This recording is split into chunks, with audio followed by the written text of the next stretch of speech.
Bonsoir Muriel Papin, vous êtes la déléguée générale de l'association No Plastic in Maïsi qui lutte justement contre la pollution plastique. On vient de le voir dans ce reportage.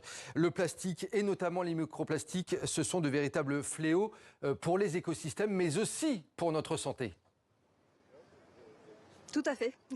Si vous me lancez sur ce sujet-là, moi j'ai un exemple qui est un des pires exemples, c'est qu'on en a partout dans le corps, des microplastiques. On en avale, on en inhale à peu près 5 grammes par semaine et on en a dans le sang et dans quasiment tous les organes. Et il y a un organe qui est particulièrement sensible et particulièrement choquant, c'est le placenta. Et donc il y a des microplastiques dans le placenta humain du côté du fœtus. Ça veut dire qu'aujourd'hui les bébés sont pré-pollués aux microplastiques et aux additifs chimiques qui sont présents dans ces microplastiques. Voilà où on en est aujourd'hui. Je le disais en ouverture, haro sur le plastique, mais pourtant il fait partie de notre vie quotidienne. Selon vous, selon votre association, comment est-ce qu'on peut améliorer le quotidien, si ce n'est l'éliminer, en tout cas le réduire de manière drastique ? Alors honnêtement, je pensais que vous alliez me poser une question sur la déclaration d'hier, mais voilà, il faut éliminer le plastique à toutes les échelles. Donc la déclaration d'hier, elle était très importante parce qu'on a besoin d'un signal des États et on a besoin que le traité qui va être négocié, il inclut absolument la réduction de la production de plastique, la réduction des plastiques à usage unique.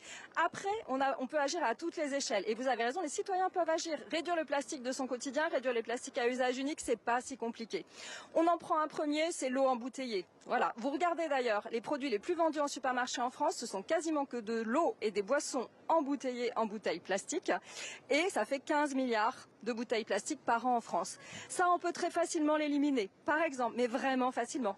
L'eau du robinet, elle est de qualité en France. Et par ailleurs, si on a un problème avec le goût ou des inquiétudes par rapport au PFAS qui peuvent être légitimes, il y a des systèmes de filtration qui existent. Donc déjà, il y a un gros point sur lequel on peut agir. Et après, il y a plein de produits dans toutes les pièces. Regardez, il y en a partout des plastiques. Et je voudrais aussi évoquer des plastiques qu'on n'imagine pas. Ce sont les plastiques qui sont dans nos vêtements. En ce moment, il y a eu hier le vote sur la loi Fast Fashion. Eh bien, 70% des textiles sont synthétiques. C'est de la fibre plastique. Ça relargue des microplastiques. Et avec la Fast Fashion, c'est encore pire, c'est 80%. Et on met encore plus de plastique sur le marché avec la Fast Fashion. Et le message est passé. Merci beaucoup Muriel Papin. Effectivement, je pense que vous allez suivre avec intérêt tout ce qui se passe du côté de Nice, notamment sur cette question du plastique. Merci d'avoir été notre invité. Je rappelle que vous êtes la déléguée générale de l'association No Plastic in Maïsi.